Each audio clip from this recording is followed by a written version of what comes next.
All right, well, good evening, everyone, and welcome to Free. I'm Ryan, and I'm the pastor and executive director here. This is Noelle. She's our community director here, and it's so good to be with you all tonight. Welcome to all of our online people, wherever you're joining us from. We're glad you're here, glad you're part of this community. This is a community for addicts, loved ones of addicts, and spiritual refugees. And our mission here is to break the silence of addiction and create space for healing, recovery, and spiritual connection. And there is always one thing we do not do, and y'all can count it out on the count of three, all four words. 1, 2, 3. We don't do shame. We don't do shame here at Free. But there are some important things you might want to know about. Noelle's going to clue us in on those very important things. Absolutely. If tonight is your first night here, welcome. We are so glad you are here. Right outside this door here, we have some welcome bags that has a little bit about what we do here at Free Spiritual Community, a little bit about what Wagon Coffee does. There's some fresh roasted Wagon Coffee, a free sticker or bracelet. There's just some free swag in there. So please grab one right outside the store on your way out, and just know that we're really grateful to have you with us this evening. This Monday is our first annual free golf tournament. Woo-woo! And it's not going to be here. It's going to be at Arrowhead Golf Course, and registration is closed. So if you registered or sponsored part of this event, thank you. Y'all know 100% of the proceeds went to the Home at Last campaign, which is an effort for us to purchase this building that we're in. So Monday we are having this golf tournament. Yes, and I hear it's not going to be too hot. It's only going to be 94 degrees and sunny. And y'all laugh at that, but you know it's relative, right? Because we could be having our golf tournament in Phoenix, where the high is 114 degrees. So we have a cold front here in Denver. It's going to be chilly. Glass half full, Red. That's how we do it. That's how we do it. So breakfast burritos and registration, if you're already registered, begin at 6:30, and then the shotgun starts at 8 a.m. So we're excited to see y'all at the golf tournament at Arrowhead this Monday. It's going to be a great time. Yep. Next up, so August 4th, it's a Friday. It's going to be from 5 to 8. But CARE, Colorado Artists in Recovery, is having an art show here at Free. So they're going to take over our cafe space in our hallways. There's 17 artists with CARE, and these are incredibly talented people in recovery. So the cafe will be open. You can grab a cup of coffee and just walk around the building for this art show. It's going to be a great time. CARE does such a great job with this. It's going to be lots of fun. Yeah, just showcasing people in recovery and their art and, living a better life. Doing art in recovery. It's Absolutely. a beautiful thing. All right. Well, that's all I have tonight. Okay, thank you, Noelle. Hey, I also want to give you a little update because I said I would last week. Noelle mentioned our Home at Last campaign. It is to help us purchase this building to make this our permanent home. So we started this, we started back in June. This campaign will run through October. We have raised, I believe it's $602,000 is what we've raised so far. And I share that to share this with you. Oh, and let me say this first for those of you that don't know. This building appraised at $3.77 million. We are able to purchase it at $1.3 million all in. And so it's a very good deal for us to make this our permanent home. So we received a very generous donation of $25,000. And they said, hey, could you see if your people will match it? See if the community, in the broader community, will get this matched. And so we said, we'll see what we can do. So here's the idea we came up with. He's willing to match up to $25,000. If we have 250 people willing to give $100, that would match the $25,000, up to $25,000. So if you feel compelled to give $100, and maybe you say, well, I can't give $100 right now. Maybe you do 25 this week, 25 the next week. We're going to run this thing for 4 weeks, so I'll mention it the next 4 weeks. Or maybe you have a friend that has been impacted by the mission of breaking the silence of addiction, and they want to give 100, but they've never even been here. That's cool too. Maybe you're watching online, and you want to give 100. You can even give more because you want to give for someone else who maybe can't give 100. However, we can get 250 $100 donations. You can, of course, do more. It'll be matched up to $25K. If you give online, very important, in the memo, put match me. So we know it goes towards this matching gift that we have received. Thank you all for being a part of that. It's exciting. We're going to run this campaign through the end of October. All right, y'all, on to other news. The way we get started here at Free on a Saturday night is with celebrations. We celebrate together, a very important part of our time together. We lift up the good. We start with the good. So maybe you're celebrating a sobriety anniversary or a birthday or the new thing you got in recovery. Maybe it's a new home, a new job, new children. Maybe new baby is what I'm trying to say. Whatever the new thing is, we want to celebrate it together. There's something really profound that happens when we clap and applause for one another. It's a powerful thing, and God joins with us in a celebration. So we take 3 minutes for this. Abby has a mic for this side. Kiera has a mic for this side. Just raise up your hand. We take 3 minutes. If you're online, drop your celebration in the Facebook comments, the YouTube comments, and we'll celebrate with you there. I'm Kai, and I have 4 months and 1 week free of fentanyl. Hi, big stuff. Woo.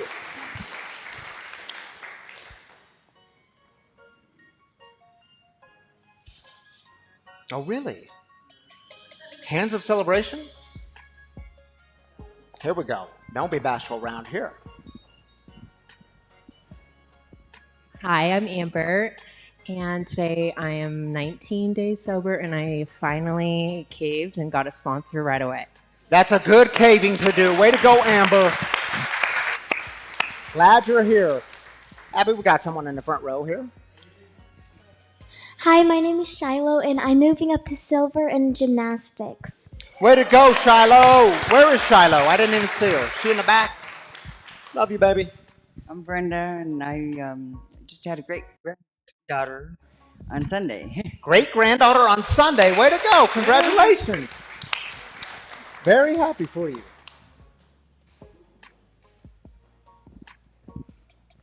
My name's Chris. I'm with the tech team, and I just wanted to give an update. I know a lot of you know that my daughter, Brielle, was diagnosed with leukemia 9 months ago, and she's now through the most intense part of that treatment, and she's into a maintenance phase, and so far everything's great. She's still cancer-free, and now she gets to heal for a while and be a little girl the next 5 months or so, and we're just through a really big phase in her recovery. So thank you all so much for your Yes, support and good stuff, dude.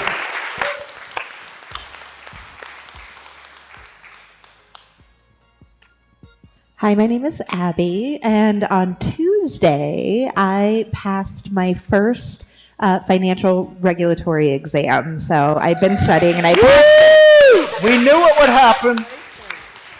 Way to go, Abby. Hi, I'm Lisa, and I am 16 days clean of alcohol and crack. All right, way to go, Lisa. Proud of you. Glad you're here. 16 days is big.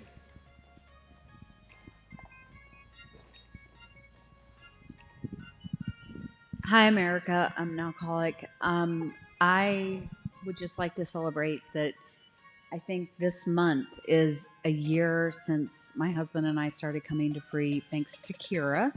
And I just want to say it's changed a lot in our life, and very grateful for free and just the love and acceptance that we've received since being here. So, thank you. Glad y'all are here. We'll celebrate that with you. They're on the home team.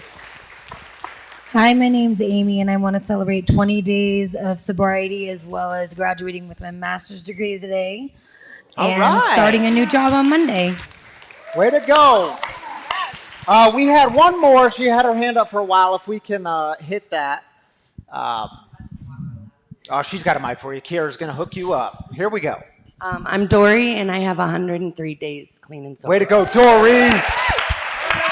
Congratulations. Thank you, Abby. Tammy, are you joining me up here this evening with the microphone? Tammy Kennedy, ladies and gentlemen. Hi, guys. All right. So Can I celebrate somebody that's not here? Yes, we should. So Dara, you guys might know Dara. She's usually in the second row. She's 4 months clean and sober today. Is it 4 months today? 4 months today. Way to go, Dara. She's traveling to Greece with her mom, so they're on their way there for 18 days. So she celebrates big. She goes to Greece. That's how you do 4 months. But we're celebrating you too. So I know she said she's going to try to tune in. So all right. Congrats. Have fun, Dara. We're proud of you. And Lori, so y'all might not know Lori. She volunteers on Thursdays in the cafe. Happy 23rd anniversary to my hubby, Kelly. Happy anniversary. Happy anniversary. All right. Celebrating that with y'all.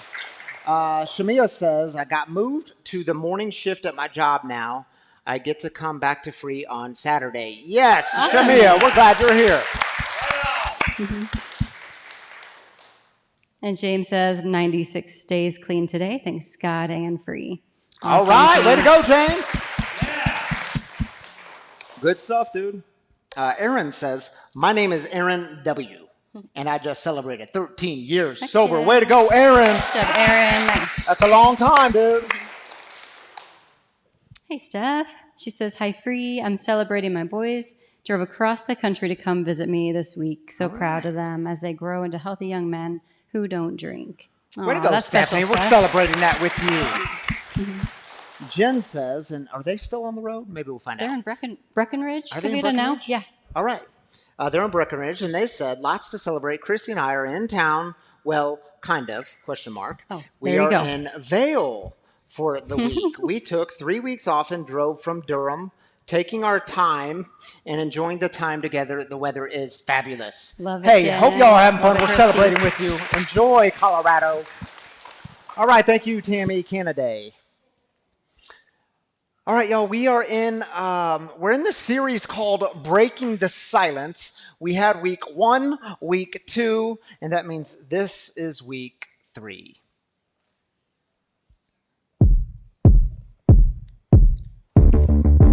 You think you own me, but you don't. You think you can destroy me. You can't. Your labels do not contain me. Your lies do not intimidate me. I will not be less than what I was created to be, and I will not run in fear. Time and time again, you've held me down, but not today. Today, I win the battle. Today, you run from me, because I am strong. I am courageous.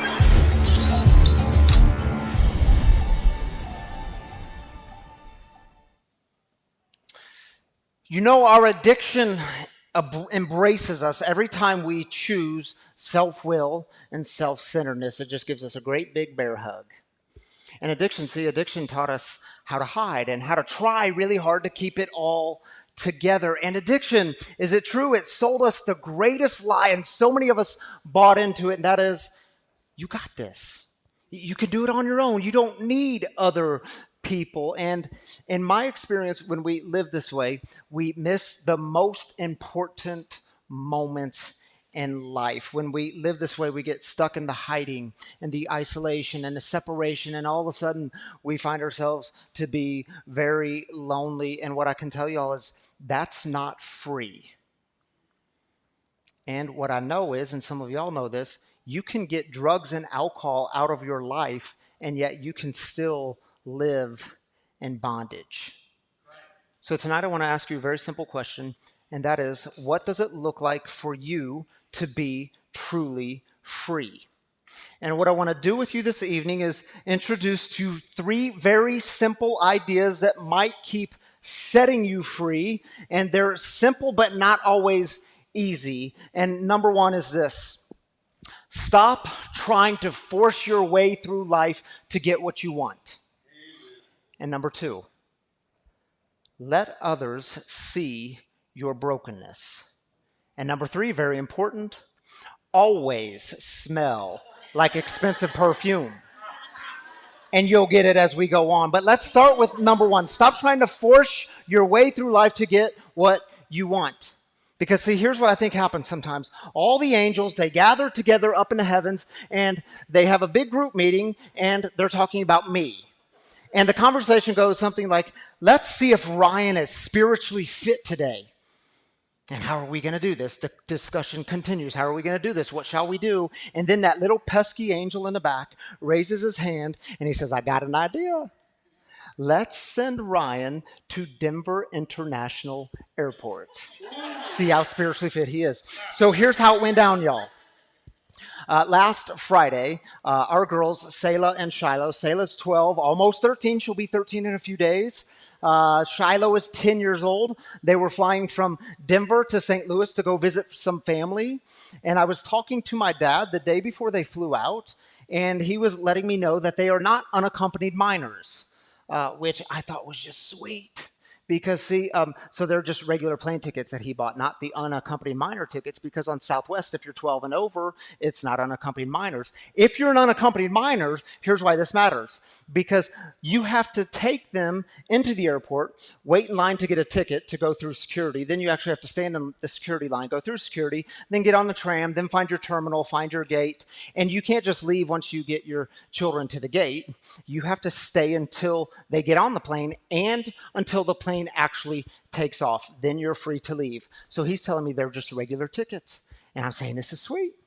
So I go and talk to Tammy, and I'm explaining they're not unaccompanied minors. And the deal was, it worked out with our schedules. I would take the girls to the airport last Friday, and she would pick them up the next Friday, which was yesterday.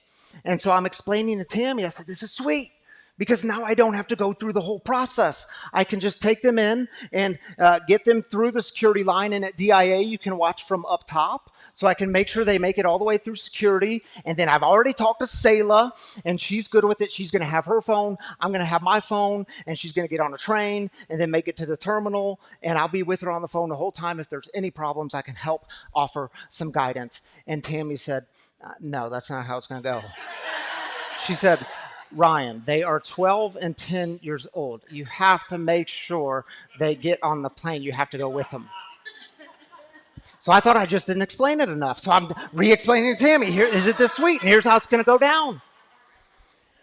And then that same day, I saw Ben here in the cafe. Do y'all know Ben? Mm-hmm. Ben is our facilities manager here.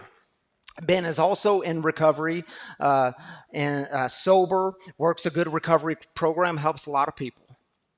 Now, I know Ben has kids about the same age as ours. I know he's a married man. He's got a wife, so he's going to understand how to help me communicate this better to Tammy. So we're standing in the cafe, and I'm explaining to Ben the whole story. And Ben interrupts me, and he says, no, Ryan, I think you're right. Because Selah's going to be 12 forever, so you don't really need this moment. Ooh, come on, dude, what are you doing to me? You're supposed to see this my way. So I started explaining to Ben the whole story. And I said to Ben, I said the words, Ben, how do I get, and y'all know how I was going to finish that sentence, how do I get Tammy to better understand my point of view? How do I get her to see it my way? So I said, Ben, how do I get, and Ben interrupts me. And Ben says, oh, how do you get your way? Come on, Ben. You ain't helping a brother. And that's exactly what I wanted, isn't it? I wanted to force my way through life to get what I thought I wanted. So thank you, Ben. I parked the car at DIA. I walked with my girls into DIA. I got my ticket to go through security. We waited 56 minutes in the security line. Then we got on a train, made it to the terminal, got to the gate. Thank God I was there because it was a lot to navigate. Southwest changed their gate twice in the first 5 minutes, and it would have been a lot for her to navigate. And they got on the plane, and then they sent me a photo of both of them safely on the airplane. Do we have the photo? It wasn't that photo. Well, maybe we'll show it to y'all later. They made it safely on the airplane. Y'all, I can be a hot mess. I mean, isn't it something? I've been sober and in recovery for over 10 years now. Thank you, God, for my sobriety. And yet sometimes I can still force my way through life to get what I think I want. And if you are in recovery and you've hung around long enough, you're going to hear the phrase, just do the next right thing. Do the next right thing. And the problem is with my mind and my impulse says, no, just do the wrong thing and then try to convince yourself why it's the right thing and try to get everyone around you to buy into your BS of why it's actually the right thing to do.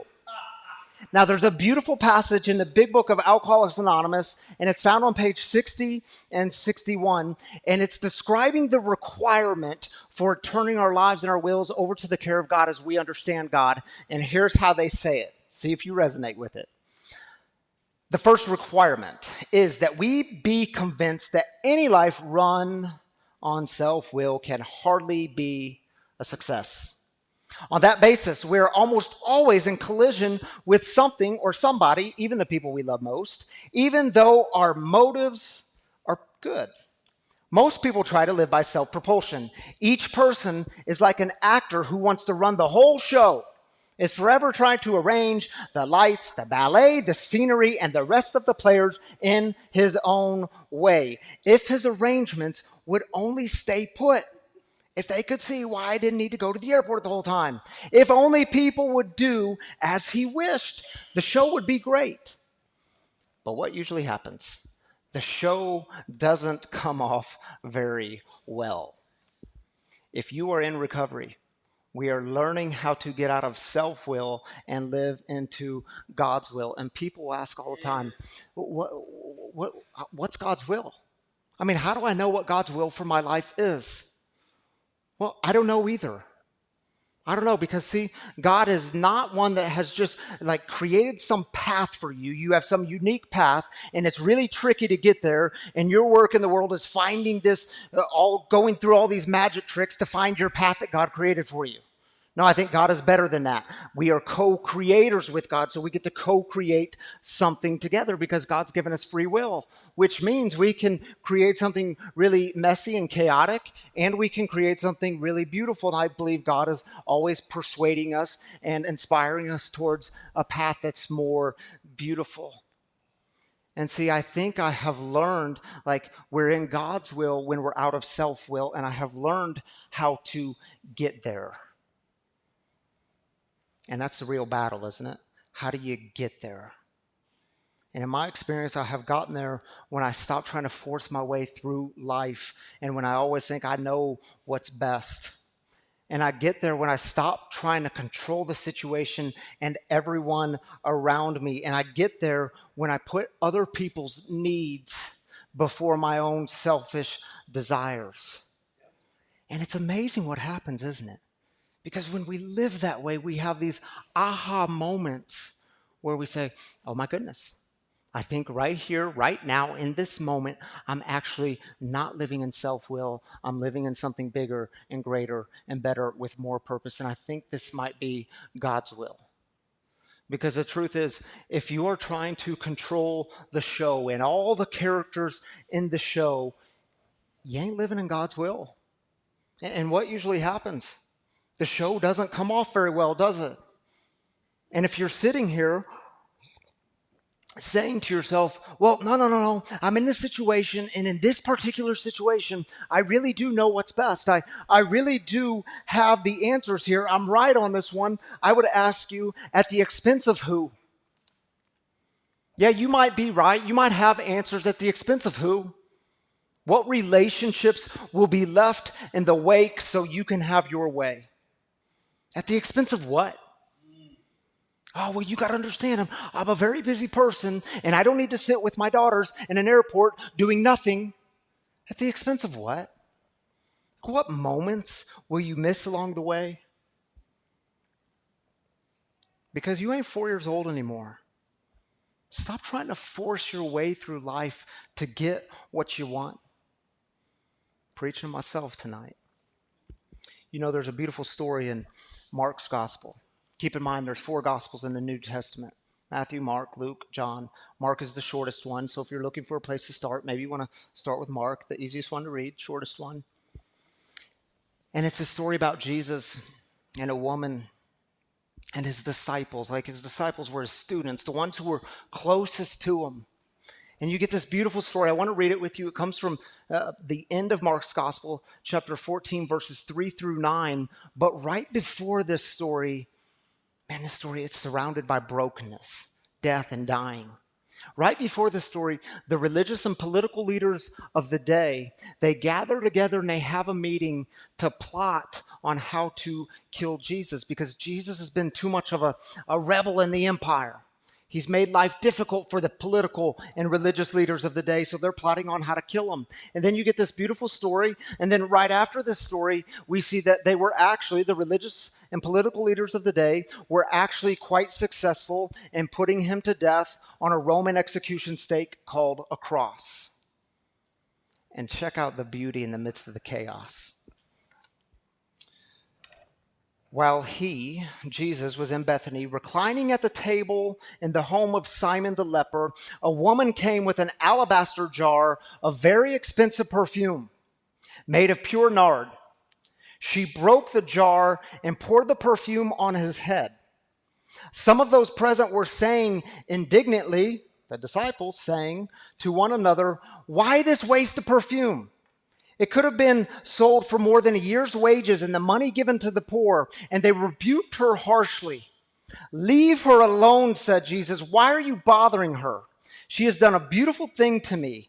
The poor you will always have with you, and you can help them at any time you want, but you will not always have me. She did what she could. She poured perfume on my body beforehand to prepare for my burial. Truly, I tell you, wherever the gospel is preached throughout the world, what she has done will also be told in memory of her." And that is so interesting, isn't it? Because the disciples, the ones who are closest to Jesus, they completely miss the significance of the moment because they are so forcing their way through life. They think they know what's right and they want to get what they want. And there's a good message there, isn't there? Because you can be a good religious person. You can go to church all the time. You can recite the scriptures backwards and forwards. And you can be the one that is completely missing what God is doing right in front of you. Or to bring it home even more, you can be a good person in recovery. You can go to all the meetings. You can go to a meeting every day. You've memorized the book. You can quote it backwards and forwards. And yet you can be one who misses what God is doing right in front of you. And y'all don't miss this. What'd the woman do? And she broke open the jar and poured the expensive perfume on his head. You see, it's a very simple reminder. Beauty is found in the brokenness. And this story, man, on both ends, it's surrounded by brokenness, death, and dying. And you might look at your story and say, man, my story is filled with all kinds of brokenness.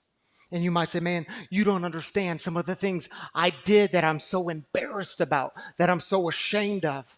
Or, man, you don't understand the relationships that I damaged in my addiction or that I even completely lost. Or you don't understand what it's like to wake up every day wondering if I have fallen too far from grace, wondering if I have fallen too far from love, wondering if I'm too far down. And yet this story says God is not afraid of or intimidated by your brokenness. Those around you might be, but God welcomes it. You want to be free from the shame and the stigma and the hiding and the isolation and your need to be perfect. Number 2, let others see your brokenness. Because see, in that alabaster jar, which is your life, there is something beautiful in there. And I know it's hard to break that thing open, because you don't know what they're going to think, and it's hard, and it's scary. And if you do it, there will be some people around you who do not understand. But that's not who your brokenness is for. You know, I told y'all last week that, the first time I spoke openly and publicly about my story of addiction and recovery, I was just over 3 years sober. It was back in 2016. And I did so on a Sunday morning from the pulpit at the church where I was serving as pastor. And I also shared with you that after the 3 services that day, I was greeted with a lot of love and compassion and overwhelming grace. But what I didn't share with you was the one, because you always got the one. And at the end of the services, there was a lady there, and she was waiting for everyone to leave, and then she approached me, and she said, "Did I hear you say you were an alcoholic?" And I said, "Well, yeah, alcoholic in recovery." over 3 years sober. And I'll never forget what she did. She had her finger up, and she said, I thought that's what I heard. And she shook her head in disappointment, and she walked out. And I never saw her again. The brokenness of my life is not for those who have it all together.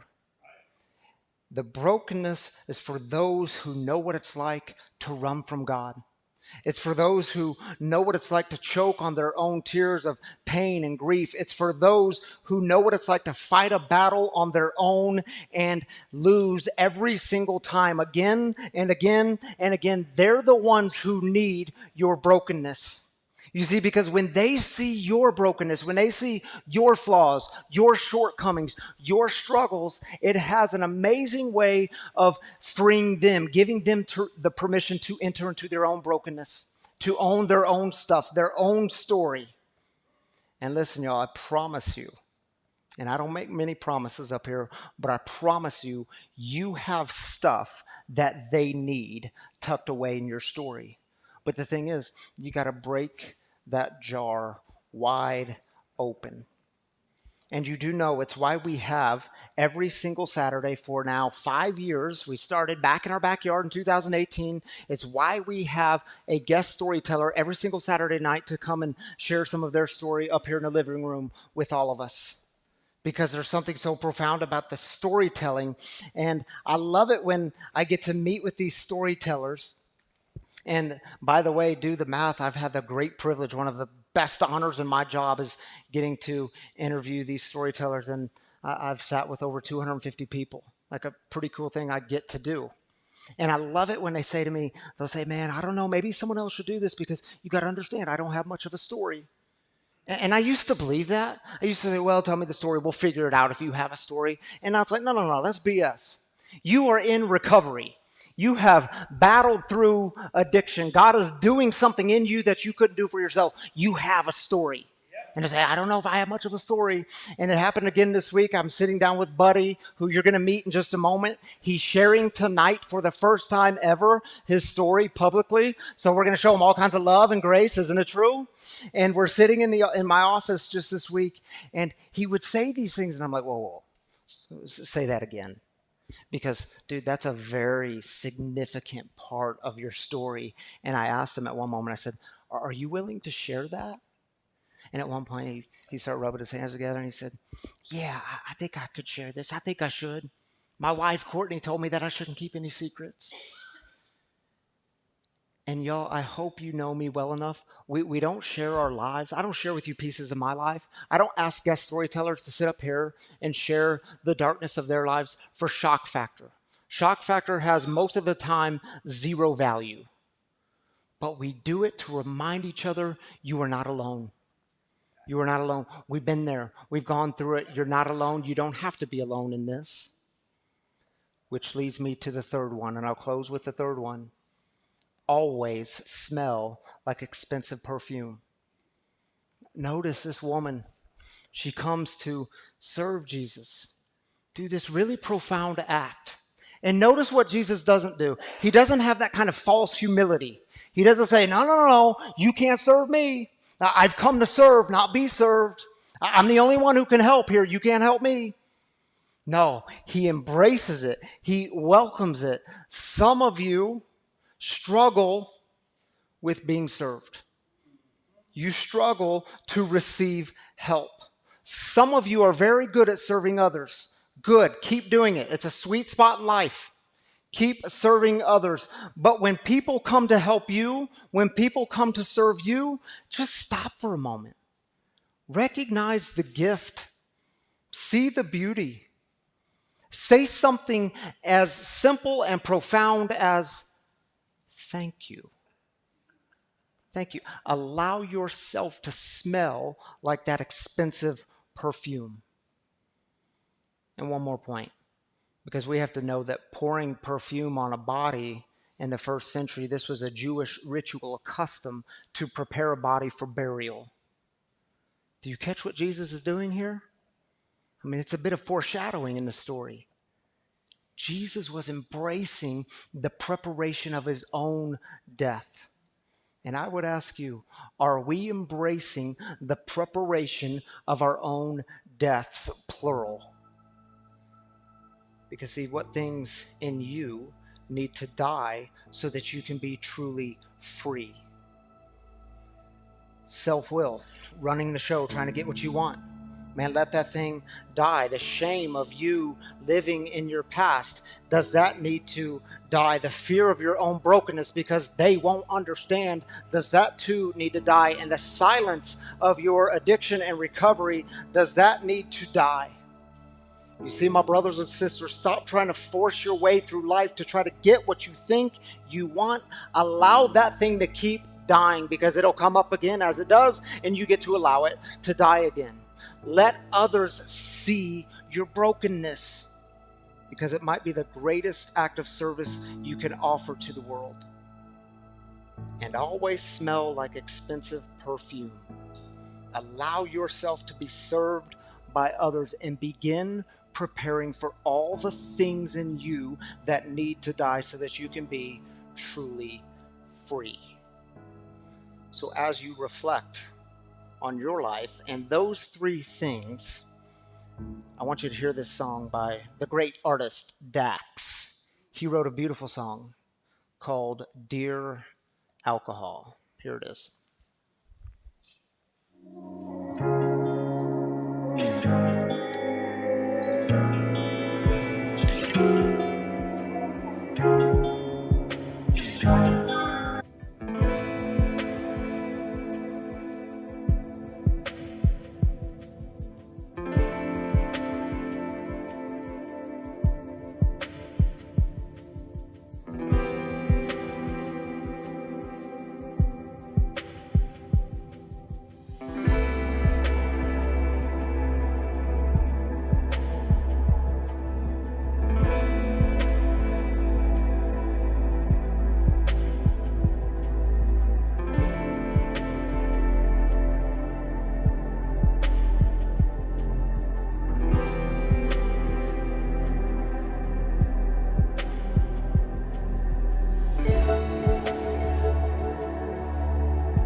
hand if you've heard that song before.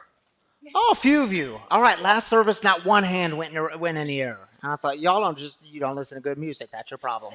I'm glad there's people who listen to good music here.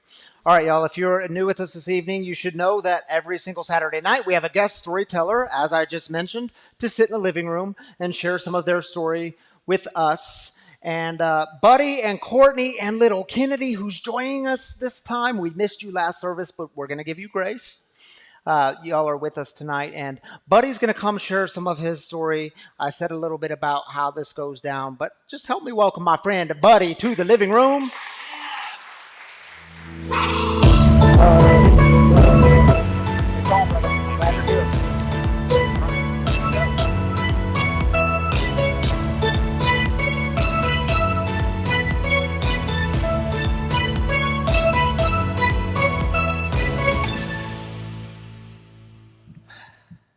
Buddy, are you nervous again? I think a little less so. A little less so. Yeah. Good. We got the butterflies out of the way. Well, a few of the butterflies. Butterflies yeah. let And I went us and know drank that coffee. we're live. So. Caffeine helps. Do the opposite. So Buddy and Courtney and Kennedy have been coming to Free for, I think, about 7 months now, which ironically is when you got sober. Yep. But let's not start there. Let's start back with how it all got started. So Buddy and I we just had a lot of commonalities in our story, and I know you talked with others after the first service and resonated with a lot of people. But Buddy, he didn't start drinking till college. Some people, we get up there and they started at like age 9 or 10 or 11. But you didn't start drinking till college. And I know you had alcoholism in some of your family history, but your parents didn't really drink. You didn't hang out with friends in high school that drank. But you took your first drink and you said really important words to me. You said, "I didn't know that sensation was available to me." How many of y'all know exactly what he was talking about? And let me just say one more word, Buddy, then you jump in. But you were the good kid in school. You had good grades. You were the smart kid. You were kind to people, and you got attached to those accolades. But then you started hiding. Tell us what the hiding was like. Yeah, that's what it was. It was really, first drink hit me like a bolt of lightning. Like I didn't even know what I was missing. And then there's the substance. Hey, it's legal if you're over 21, and it fills this gap that you didn't even know you had in you. Mm. And at the time, and I really should have reflected, but I was just a kid. I should have reflected and said, I need to be careful here because it runs in the family. There's plenty of stories out there. An 18-year-old is heard by that time. They know that you can get carried away. And by the way, I've never met an alcoholic who said, "Man, I should really be careful here." It's just not the way we start typically. It's like that little tiny voices, like the tiniest of voices. Yeah. But that the voice grew stronger with time as I became more less disciplined and more permissive with myself. I get a job out of college and I'm making my own money. I don't have to, I don't have anyone at home like saying, "Oh wow, you already need to go out and buy more beer, huh? Like, didn't you just buy some 2 days ago?" And so I just started letting myself go. But it was like I was trying to live this double life of being the good kid, being the good young adult, and doing almost everything right, and pursuing my substance, which, if you take that to its logical conclusion, and I am the alcoholic I fear I am, then the shell game is going to fall apart. The house of cards is going to fall apart. But it didn't right away, and so I kept being more permissive with myself. And then I met Courtney around in 2014, and we moved in together the following year. And all of a sudden, there is someone at home who we're planning this future together, and can't help but notice that, oh boy, he drinks every day. Hiding is harder when people are around us. It really is, and or you get better at hiding, and a smart guy like me can figure that out. But then you're caught up in the shame and guilt cycle too, because now now you're a liar, and you didn't think you were a liar. You thought you had these standards and bridges you wouldn't cross because you got a good moral compass and you were raised right. And all of a sudden, you just kind of start letting yourself go.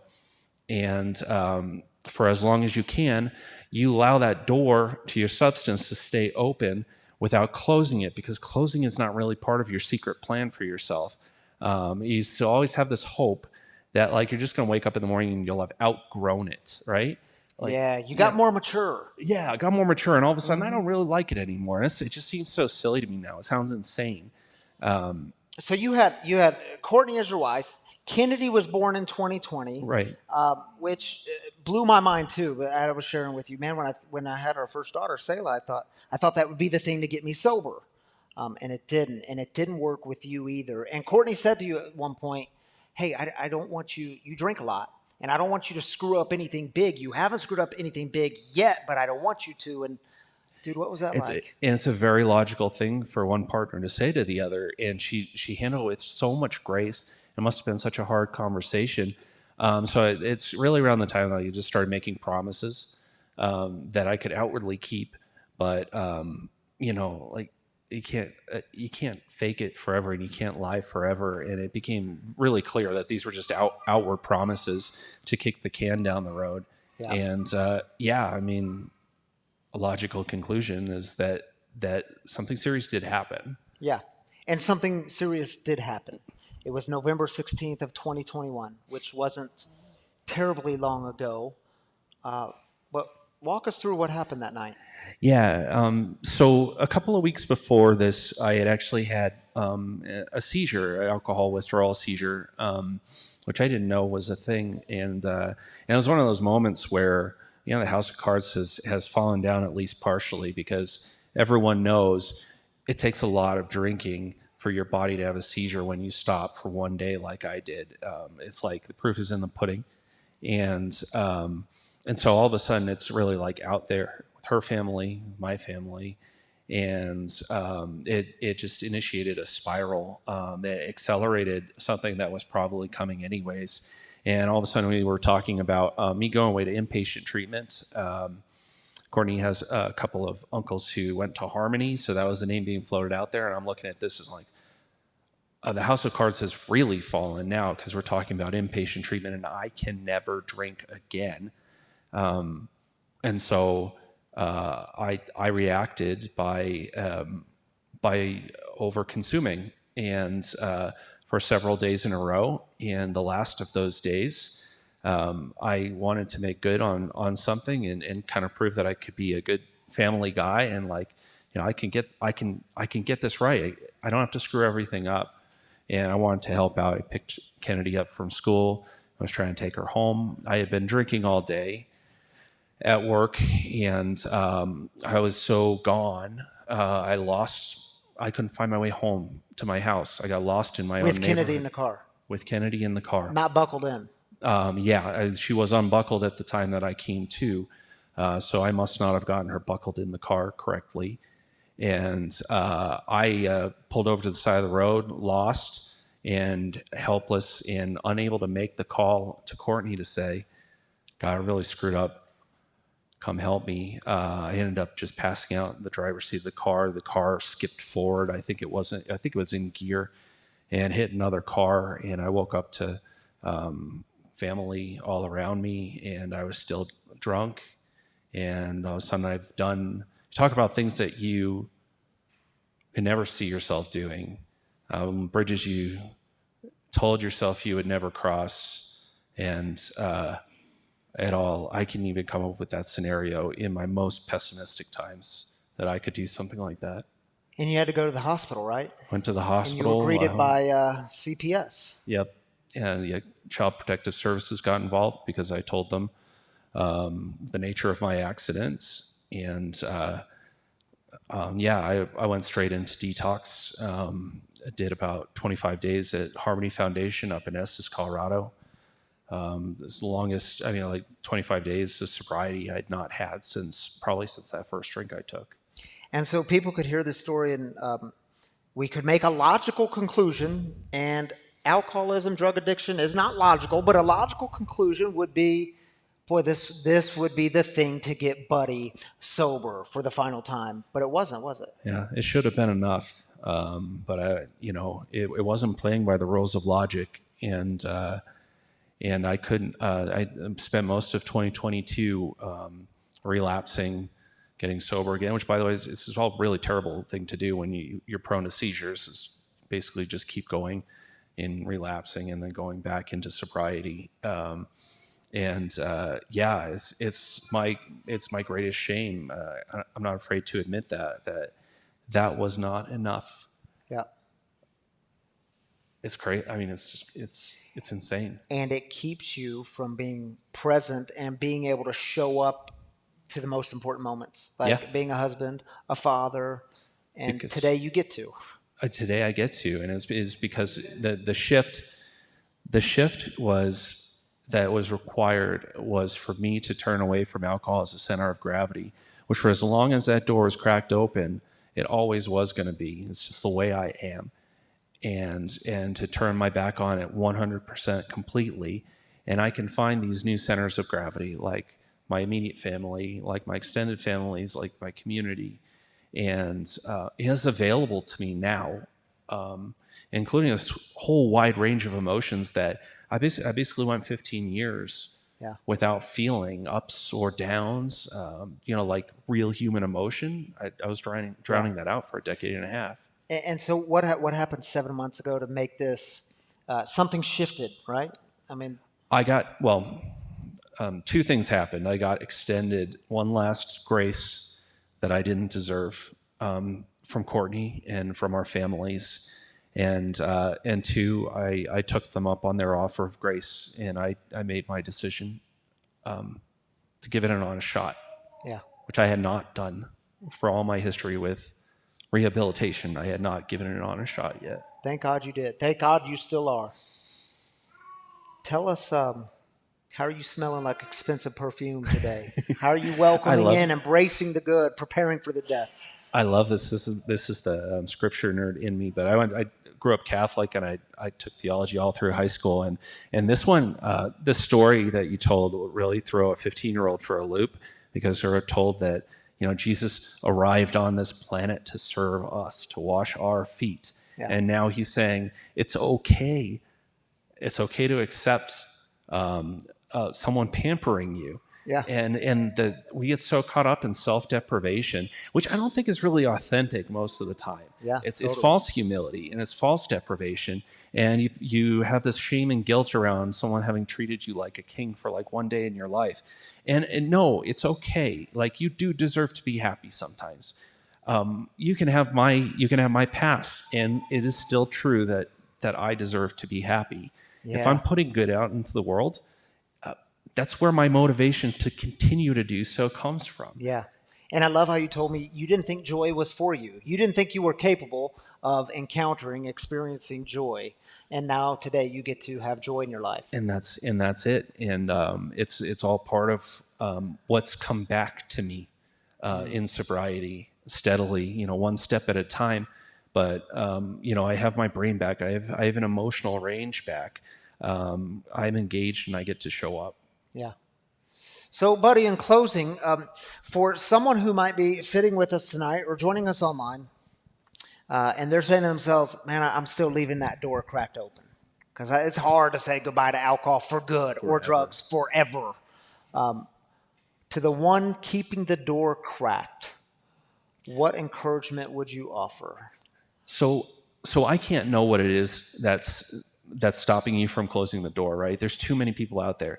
But to your message from earlier, keep showing up and keep listening and keep sharing your story and keep engaged with your community, because you don't know what the thing is going to be that someone stands up here and says that knocks you over like a freight train. Yeah. And all of a sudden you have that thing that you can close that door. Just keep at it. Yeah.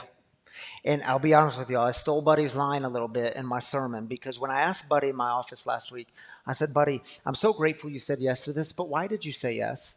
He said to me, because I want others to know they're not alone, which is so powerful. It's why we do this stuff up here. Thank you, Buddy O'Connor, for being with us Thank you tonight. so much. Thank you. And if you want to hang out and talk to Buddy afterwards, please do so. Thank you so much. Thank you, Buddy. All right, y'all. The way we close things on a Saturday evening here at Free is very similar to the way we begin. We begin with celebrations. We celebrate the good. We end with heartaches, the burdens that you are carrying that you have no business carrying alone. It's why we have and do community, and God always hears the cries of the people. So we take 3 minutes for this. If you need prayer, encouragement, some lifting upness, is that a word? Lifting upness. If you need that, raise your hand. Abby will give you a mic on this side. Chase, my friend and brother Chase, will give you the mic on this side. Chase is our other home team lead, by the way. Abby and Chase do that together, and I'm so grateful. Yeah. And if you're online, just drop your heartache in the YouTube comments and the Facebook comments, and we'll heartache with you there. Let's take 3 minutes.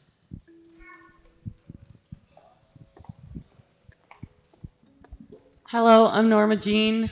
I on the way over here, because we went to the Renaissance Festival, we ran into a family that was broken down and sitting right by Walmart. And we drove right past, and I asked Nate to turn around. And so, I ask that you keep those who are in need and those who are still in addiction. As being somebody who is 18 months in recovery, I really see that, and it really breaks my heart. So if you see that chance, take that 5 minutes and pray with them. Yeah.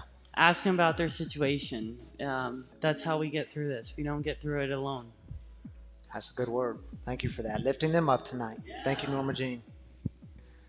I'm Kai, and we have one person in our sober living that relapsed, and as a ripple effect to her relapse, 2 other girls got kicked out. So 3 of them are back out. So we're just hoping that you guys can help lift them up. Yeah, prayers for them. Thank you for sharing that with us. Hey everyone, I'm Jim. I'm really grateful to be here this evening.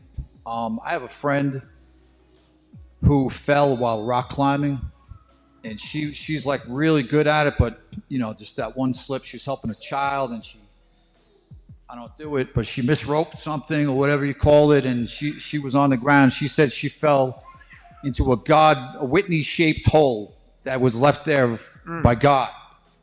So she didn't die, right? 22-foot drop, and she broke her spine and 1 million other bones in her pelvis. So I just want to lift her up tonight. She's a Christian, and I'm impressed by her. So thanks. All right. Prayers for her, man. Thank you for mentioning her. Last Sunday was the anniversary of my nephew's murder, and he was shot and killed in Littleton. And there were 4 people implicated in his murder, and it's just a tragedy for our whole family, and it's a lose-lose for everyone in that family. So it was a meth deal gone bad. Prayers for your family and everyone who was affected by that. Anyone else? Heartaches in the house, burdens.